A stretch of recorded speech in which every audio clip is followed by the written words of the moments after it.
과거 미국의 대통령으로 재임 중 도청 추문으로 대통령직을 물러났었던 닉슨은 물러나면서까지도 끝내 사과하지는 않았습니다.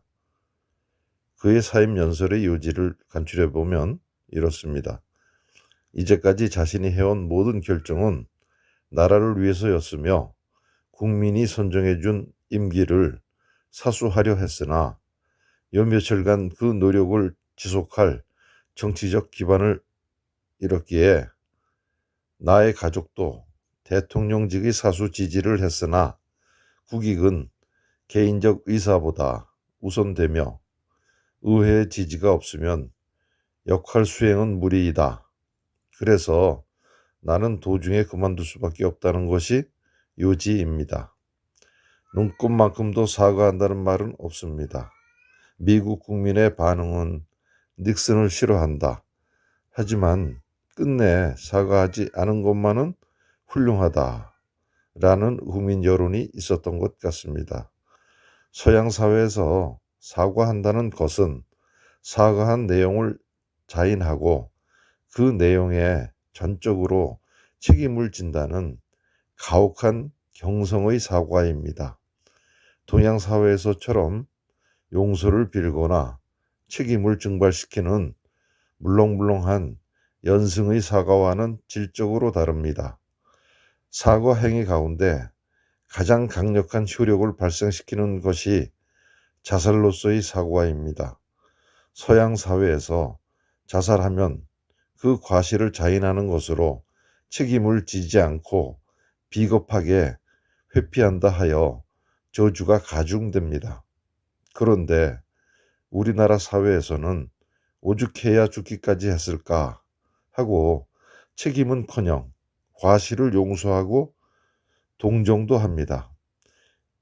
일본 수상 다나카 가쿠에이도 재임 중 뇌물 사건으로 사임하게 되자 그의 딸은 나는 아빠를 믿어요. 그러니까 사임하세요. 라고 말했다고 합니다. 반면 닉슨의 딸은 아빠, 난 아빠를 믿어요.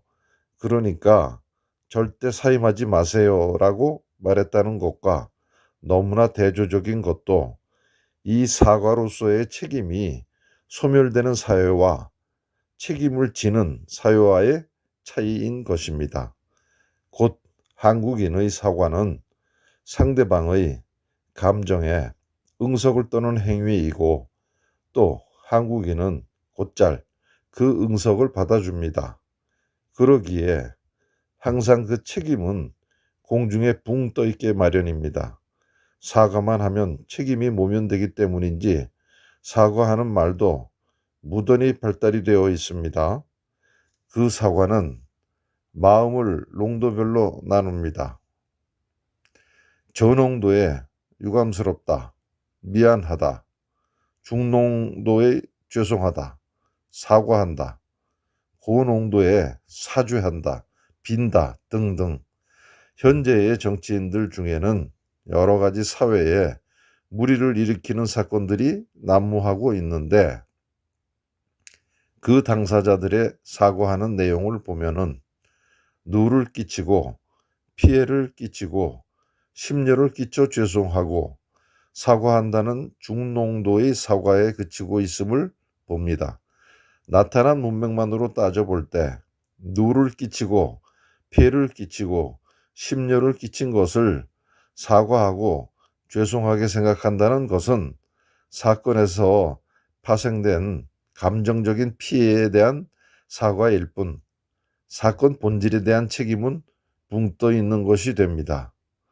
사과만 하고 물로만 가면 끝나는 공직풍토쇄신을 위해서라도 끝까지 책임을 지는 그런 강한 경성의 사과가 되었으면 합니다.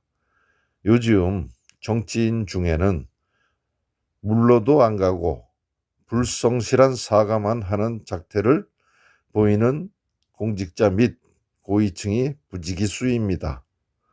한 번도 경험하지 못한 나라에 뻔뻔한 정치인들을 계도할 국가 시스템이 작동하는지 의구심이 듭니다.